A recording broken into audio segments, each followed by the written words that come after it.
Hello, class. Today I thought it would be fun to take the first speech that I had quoted from in the Realism section that I sent you the Saturday from Shakespeare's Hamlet, the Hamlet's advice to the players.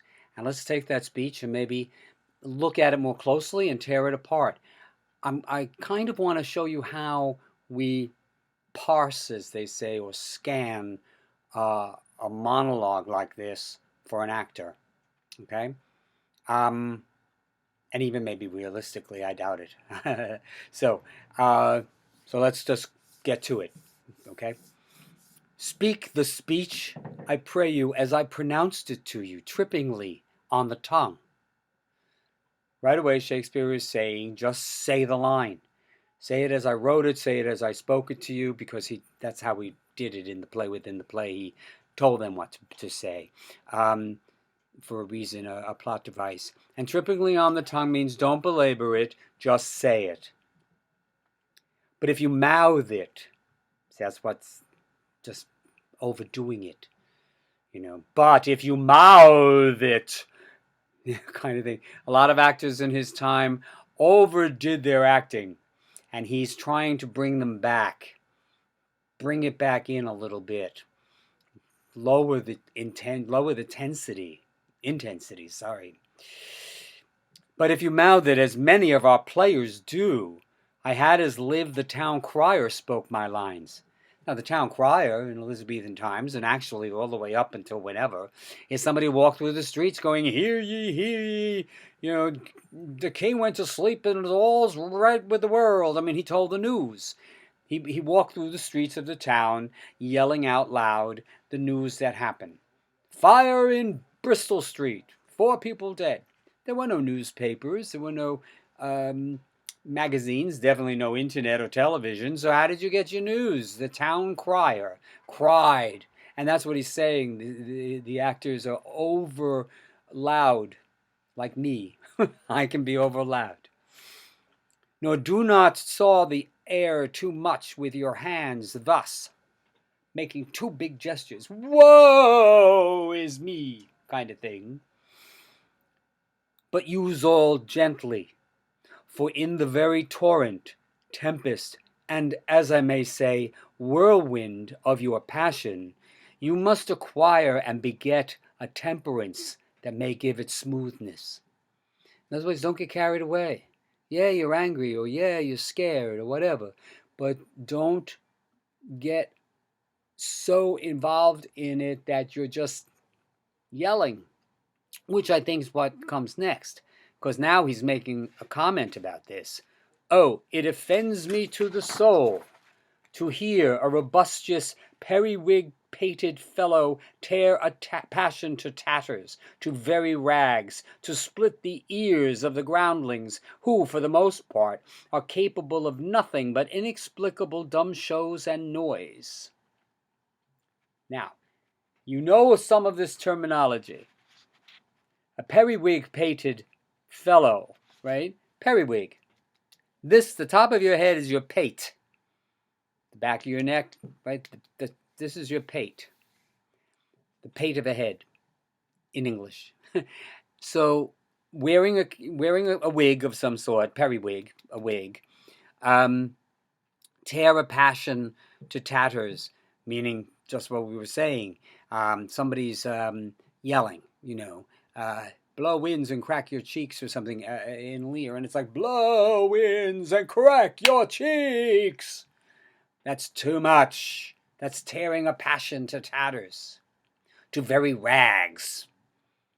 Splitting the ears of the groundlings. Remember groundlings? They're the people in the Elizabethan theater who stood in the forecourt around the stage. They're the groundlings. They're the closest to the actors. So if the actors are screaming and yelling, you're going like this. Oh my God, they're so loud, right? So now he says, I would have such a fellow. Oh, no, go back a little bit.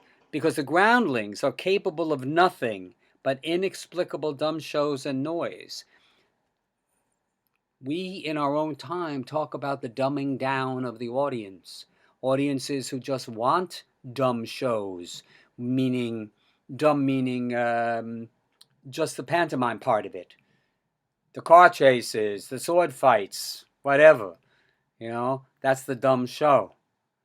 Not that the show is dumb. It means that you're not saying anything. You're just doing it. And they are only capable of that because they have no intellect. Remember, the groundlings were made up of basically the middle to the lower classes who could afford the penny to go into the theater, but anybody who could afford more sat in the tiers of seats. And noise. They like a lot of noise and running around and all of that because they don't have to think about it. We do that all the time. Think of your latest Batman movie, for God's sakes. Anyway, I would have such a fellow whipped for all doing Tergament. It out Herod's Herod. Pray you avoid it. Tergament is a character. Shakespeare's theater grew out, evolved from the Middle Ages theater. That's why Herod is the king of the Jews that gave the Magi permission to go. They visited him and he said, go spy on the Christ child, etc.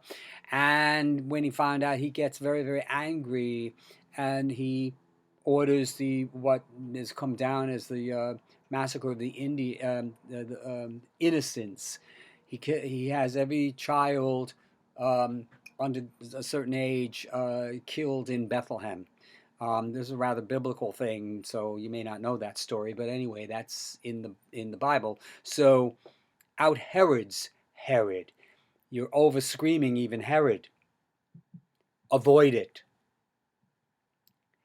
But now William shifts. Be not too tame neither, but let your own discretion be your tutor. Your discretion. How are you going to yell? At what level? I mean, people get angry. They have to yell, but you don't have to start off angry. I was in that production of Line, which I might have mentioned. Anyway, I was in this show, and the producer woman, who died a few months ago, Edith O'Hara, I was in the show, the 35 years later kind of thing, when I was back in the play.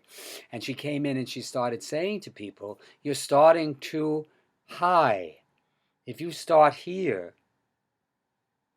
up here rather, by screaming and yelling, where are you going to go? It's only going to go higher and higher and higher. You have to start at a level that then you shift into the higher gears later as the drama unfolds and you start to react to what's going on in the situation. But if you start yelling and screaming, you have nowhere to go. You're spending all your money at once. You have nothing left. So that's using your discretion as your tutor. Now here's the real big important thing. Suit the action to the word to the action.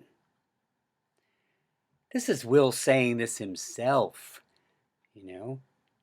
Shakespeare, Hamlet comes walking in and he's contemplating suicide. That's what to be or not to be is. To be, to exist or not to exist. To be or not to be. To live or to die. That's the question. And so how do you want to say, come on in, have a seat over there. Your gesturing should grow organically out of what it is you're saying.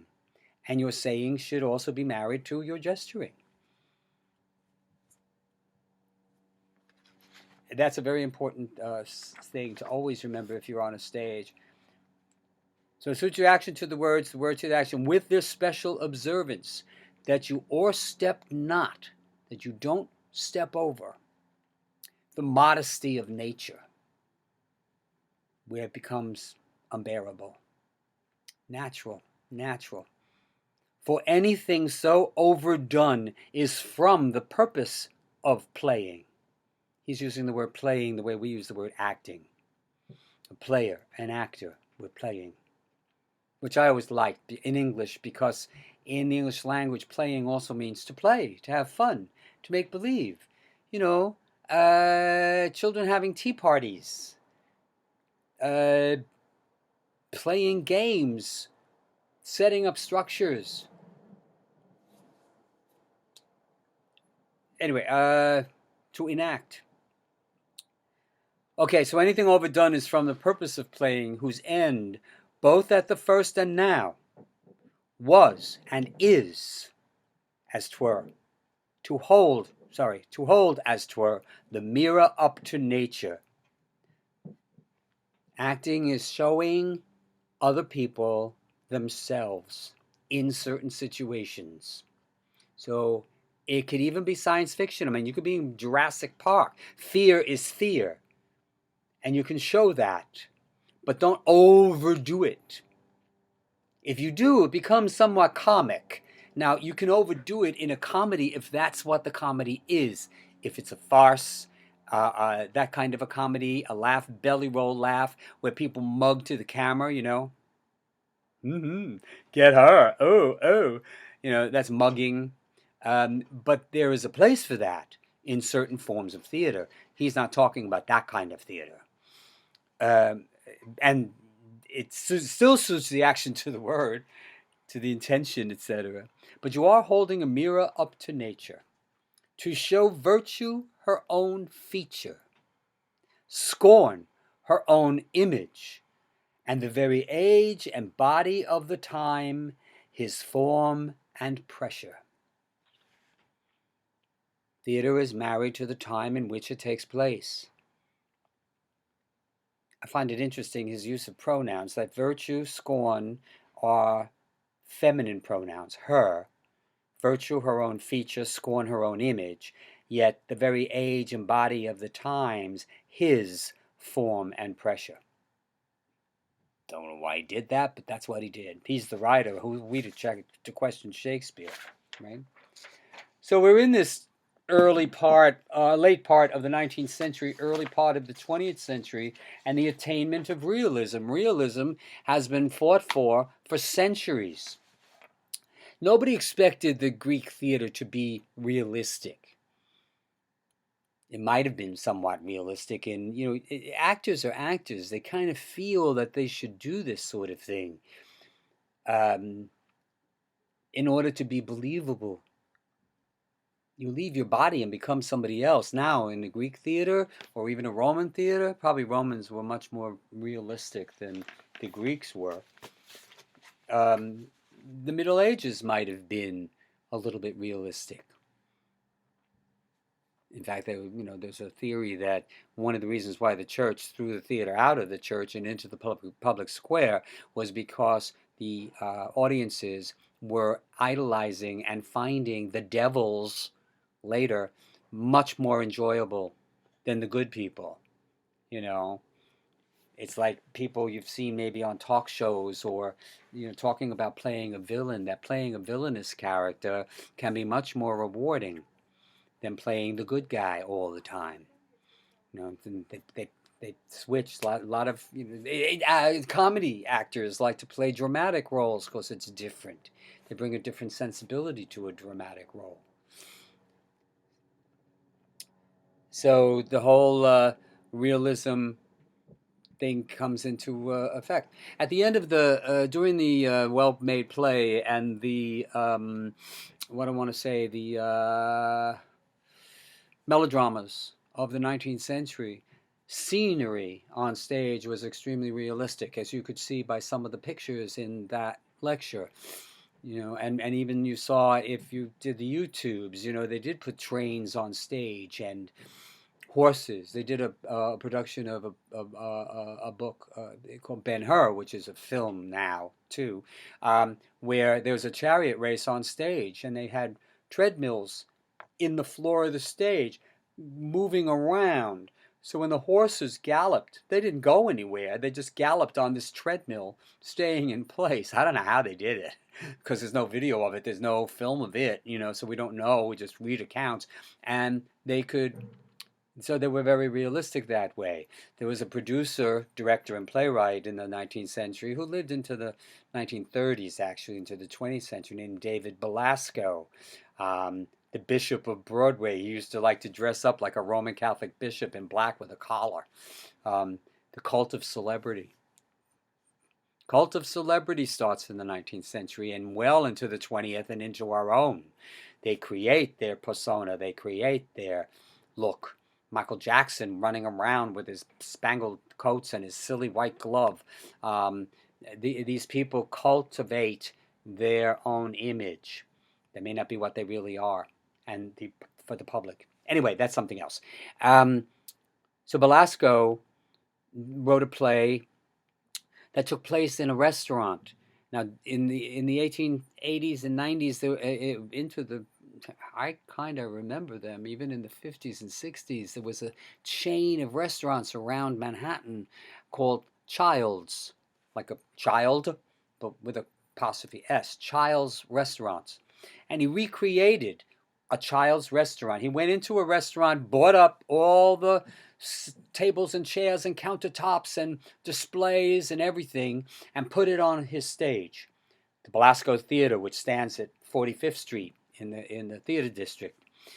I know that Times Square and there are no theaters running around, but actually you might enjoy one day out taking a walk in the theater district, say between 42nd Street and Times Square area north to, I'd say 50, well, there are two theaters north of 50th Street, so keep going a little bit up to like 57th Street. But in 42nd Street itself, 43rd, 44th, 45th, 46th, 47th, 48th, in the side streets between Times Square and 8th Avenue, there are tons of theaters. That's the theater district. But you could look it up online and look at it. But if you're in the area and you want to just walk around, get some fresh air before the cold weather comes in, walk through the theater district, look at the buildings, read the posters. Everything's closed. You can't go to anything, unfortunately. But it may be intriguing to you. You can see production pictures, photographs outside too sometimes. Take a look at that. That'd be fun to do.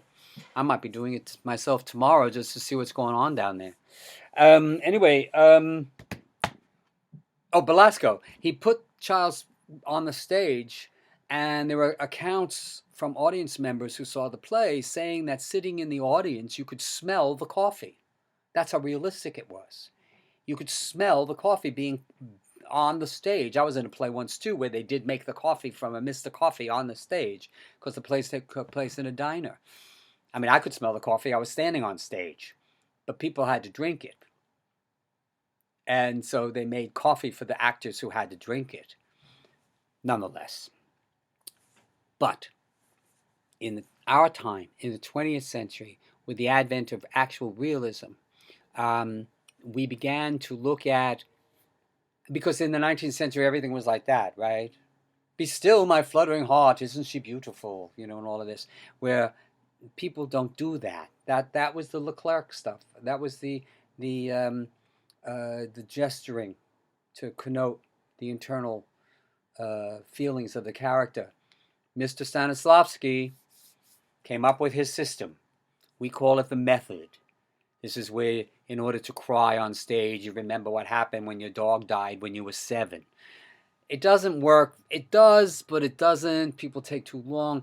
It's very fine for film acting because sometimes in a movie, you have to do the death of your father scene before you do anything else. So you have to call up the tears. You have to call up the trembling. Also, with a camera stuck in your face for a close-up, you've got to get it. So you think about these things to call up the emotions. Stanislavski gave us the language of how to portray this stuff. After Mr. Freud actually invented psychology in the 1890s, 80s, 90s. Meanwhile, Ibsen, you had him at the end, and Meiningen players, etc. They're all now towards more and more realism. Stanislavski at the Moscow Art Theater, one of the little theaters which is in the lecture I sent you. He wrote 3 books, of which I have them. Now again, you can't read the things of the letters are backwards. This is a book by Stanislavski. See, there's his name, but it is backwards, right? Building a character.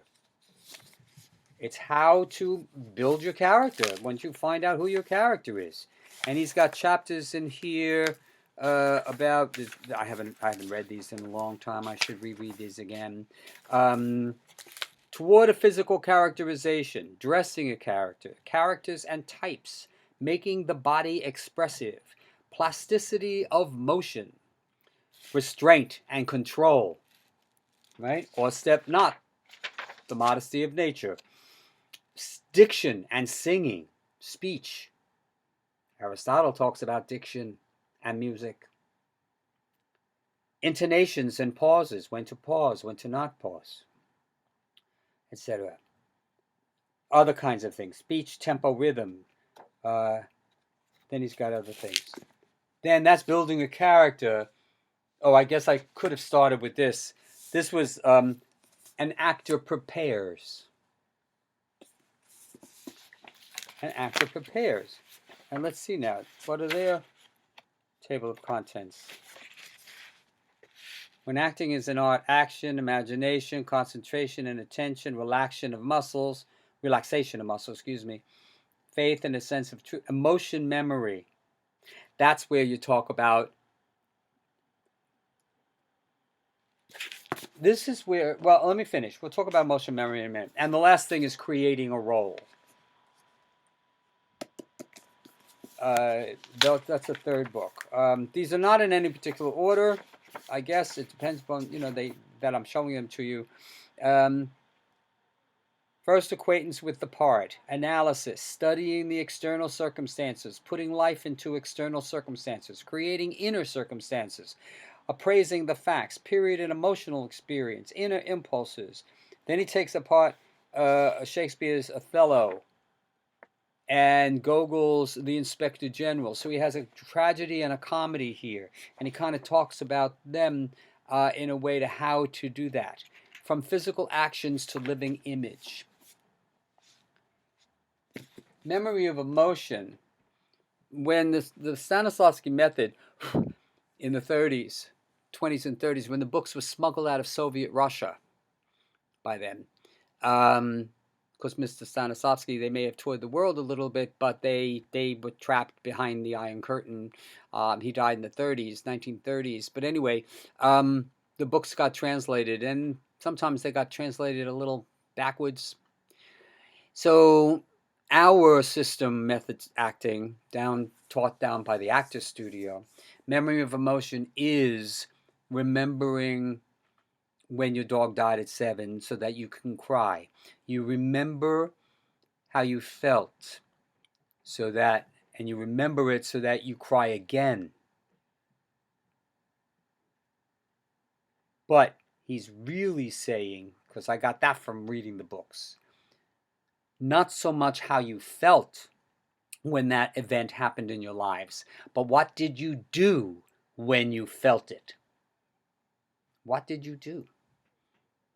When I was in college and a woman had to act in a play called The Hostage, and we did it in a small theater in the theater department. We had an experimental laboratory theater back in the 80s, 70s, and they decided to do this Irish play, but instead of like a couple of weekends like we always did, to get a feeling of a long run, it was in a smaller theater that only sat about 200 people, and instead of 2,000, and it was they did it 30 times. And in the end of the play, she was playing the leading girl, the ingenue part, and her boyfriend, the hostage gets killed accidentally in crossfires, and she had to cry. So she said to me, I don't know, we were colleagues. I wasn't in the play, not that one. Anyway, she said to me, I don't know if I can cry 30 times in a row. And I said to her, this is where I always had fights with directors and stuff. It doesn't matter, in my estimation now, what you, the actor, is feeling. What you have to do, your job, is to convey that feeling to the audience. So you may not really be crying 30 times in a row. Maybe it'll happen a few times, whatever. I said to her, what does the director have you do? Well, I'm just standing over his body and looking down at him and crying. And I said, well, first of all, that's a little silly. I mean, I don't care where you are. If somebody's you love is dead, you don't stand over the body, you go down to the body. You might even cradle it in your arms and stuff. We've all seen that, right? So I said, without saying anything, because if he yells at you for changing his blocking, just say you got caught up in the moment. Get down. Get down to that body. Hunch over the body. Make crying noises and shake your shoulders. You just have to let the audience be convinced that you are crying. Whether you're actually crying or not is irrelevant. Even a motion picture in the old days, in the studio system with like Warner Brothers and MGM and 20th Century Fox, they were like factories making movies in the 20s, 30s, 40s, even in the silent era, and all. We still see these names on our films, but the films are pretty much individual. Anyway, they would have you sniff onions. You're supposed to go close up of tears in your eyes, right? Before you did it, you chopped up some onions and you got tears in your eyes. There's also something called glycerin drops, which doesn't hurt your eyes. It's like using Visine or something in your eyes will make your eyes water. But that you can do that in film because you're only going to be filmed for like 3 seconds of crying. It's not being in front of 1,000 people convincing everybody that you're crying. But that's what we do with realism now. So going along to the little theater movement, we saw that. I mean, it's listed there. A lot of these plays, Doll's House, were banned all around Europe because it was immoral for a woman to walk out on her husband at the end. Like I quoted, I think, in the lecture that I said that I had a teacher once who said that when Nora walks on stage in the beginning of the Doll's House, she is coming out of the 19th century. But at the end, after her revelation about her husband and all the rest of it, and she decides to leave him and decides to leave the children, she has a wonderful speech where he says, well, you can't do this. And she says, yes, I can. And she said, you were right before when you said I shouldn't raise the children. How can I raise them when I don't know who I am? So she said, when I lived with my father, I lived in my father's house. He treated me like his doll child. And when I married you and moved into your house, you treated me like your doll wife. So she leaves and slams the door at the end. So Professor Adams said to me, well, to us in the classroom, he said, she walks in out of the 19th century, well-made play, the whole thing, letters, a secret that we know, that they don't know on stage, etc. Well-made play, but at the end, when she walks out, she walks into the 20th century. Doll's House is very much on the cusp of the two ideas. So this is where the stage directions come in, and people they weren't allowed to do these plays in the government-run theaters and stuff. So they formed little theater clubs that you have to join, an audience member, give money up front. This way they have money. We still have them. Non-profit theater companies, repertory theater companies. You want to join the Manhattan Theater Club or the Roundabout Theater, you buy a subscription. Even the opera, even the Metropolitan Opera, you buy a subscription where you pay so many dollars to have tickets for 4 or 5 different plays throughout the whole season. Sometimes it's your exact same seat all the time. And you've already bought the tickets because you've already given them the money. Then they have the money to do the play. And when you do it that way, back in this time period that we're talking about, the government had no say. It was a private club. Think of like these cigar clubs, where you can't smoke in a bar. But if you belong to a bar that's a club that allows you to smoke, you pay your dues and you go in there. So you can, and the government can't come in and raid your bar and tell all this people to go out.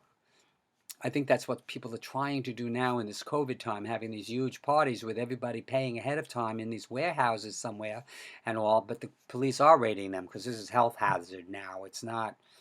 It's and it's public and it's big crowds too. That's the other thing. So anyway, the theater clubs, they performed in small spaces, small theaters. I love Mr. Antoine. Um, Andre Antoine opens the Théâtre Libre in Paris, and he uses his own furniture. He's the one who used to rehearse in a room because the actors didn't know how to act realistically yet. They were very used to acting where they cheated out to the audience. You know, see that mask back there? Say that's an actor. Instead of my acting to the mask, right, I would be saying lines out to you like this, right? That's what they were doing. So what he did was he put his actors in a room, rehearsed them in the play. There was no audience. Again, realistic plays in this period are basically picture frame. Nobody has thrust stages. Nobody has black box theaters or theater in the round. That's really next century, 20th century, and 21st. But 19th, no. The picture frame, proscenium, arch theaters. So rehearsing in a room, you're just crossing to the desk. You're just crossing to the couch. You're just offering somebody a drink wherever that person is in the room. Then he would decide to take one of the walls away, metaphorically speaking. When they walked into the thing, right? Right now I'm talking to you. So you guys are the fourth wall. You're out there in the dark. And the records are on the upstage wall. But what if he decided that you were over there? Right? And we're all like this. Now the records are on my right. And there's a blank space there. Or this way. Right? So the actors were forced, because of rehearsals, to act realistically. It became a thing. I mean, it really took hold. We have realistic acting. We have realistic plays all over the place. You can go from here to Tokyo and see a play on a stage that is extremely realistic. All of our movies are realistic. All of our television is realistic. And don't let anybody fool you about those. I'm not talking about reality now. Reality TV is not real. Nobody's ever going to die on that island. I don't care what. Oh, they may be eating the bugs and stuff that they're supposed to do. But nobody's going to get hurt. And nobody's... First of all, there's a camera crew right in front of them. So there's nothing real about reality television. And even saying something like on Saturday Night live from New York. No. It's being broadcast live. But there's an electronic medium... Like right now, between me and you, only if we were in a classroom and I was actually talking to you would we be in 3 dimensions and we would be realistic and real. So take a look at that. Take a look at the playwrights. And don't shortchange Emile Zola and naturalism. Naturalism comes just before realism. They kind of meld into each other. But naturalism was all about being born. It all about had to do with heredity and, you were being born into certain social classes and you can't get out of it without hitting the ceiling, etc. So that's it. And a slice of life, that's what he really coined. Theater should be a slice of life. Curtain went up in the middle of the story. Curtain came down before the story was completed. So you just saw it. It was used a lot in those days to sort of bring people an awareness of the working class and the poverty that was around them. After the French Revolution, which was basically a middle class revolution, eventually, I think I told you that it's the next century where the workers' revolts come. And we are in that period, an early 20th century, where Chekhov in Russia is writing The Cherry Orchard, which was his last play. Chekhov, by the way, died very young. He had tuberculosis. He was a doctor by trade, but he was already a famous short story writer before he turned to theater. He wrote a number of plays. Four of them are the biggest that everybody does. Uncle Vanya, Three Sisters, The Seagull, which was the first one, and I gotta be careful my fingers. And Cherry Orchard. Cherry Orchard is about the moving away of the old Russia to make way for the new Russia. Now he died before the revolution, which was 1917. The revolution. He died before that, so he didn't get to see that happen. But things are changing at the beginning and end of that century. Many more inventions at the end of the 19th century. I like to think our own time. Like cars nobody goes out and invents a new car. All they do is improve on old cars. But at the end of the 19th century, automobiles were invented. The combustible engine was invented. Airplanes. Airplanes get better with time.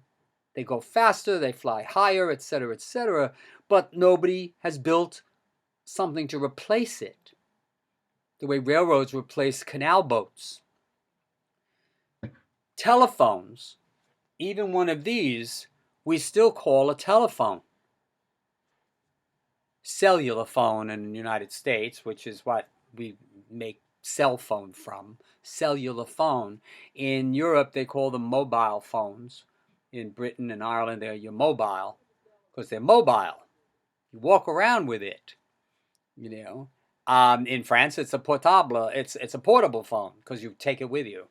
I think they're using mobile more too because of tourism and internationality, etc., etc. But we're the only people who really call it cell phones. Nonetheless, it's still a phone. This thing I'm talking to you on, computers, that was a major information bust. Busted right out. Still based on images, screens. I don't understand this thing about streaming. I might as well throw a DVD in and watch a movie. Why am I streaming it on my computer? But I guess if you don't have all that other stuff, that's what you use. But we're still talking on talking on screens. But at the end of the 19th century, you got all of that stuff was invented: the telephone, airplanes, automobiles, many other kinds of things. I'm not thinking straight, but the end of the 20th century, when all of this stuff started to happen, whoa. Rockets. They had a big thing yesterday about rockets. Didn't we send some people up to the space station, which we hadn't done in a while? I'm surprised we stopped going to the moon or whatever. Maybe there's no money. I have no idea, but nobody seems to be going there anymore. Be honest with you, when they walked on the moon in 1969, or 68, 69, whenever that walk was, I think it was 69, I think. Anyway, they told us we'd be living there by now.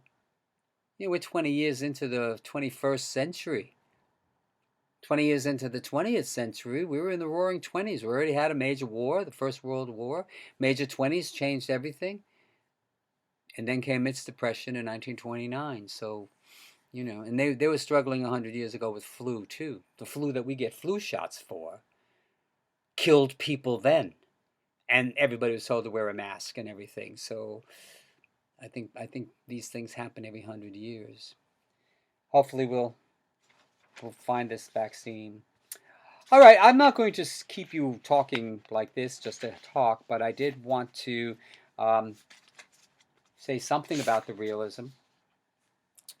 And the next time we'll talk about anti-realism. That's a lot of fun. All right, have a good week. Take care. Ciao for now.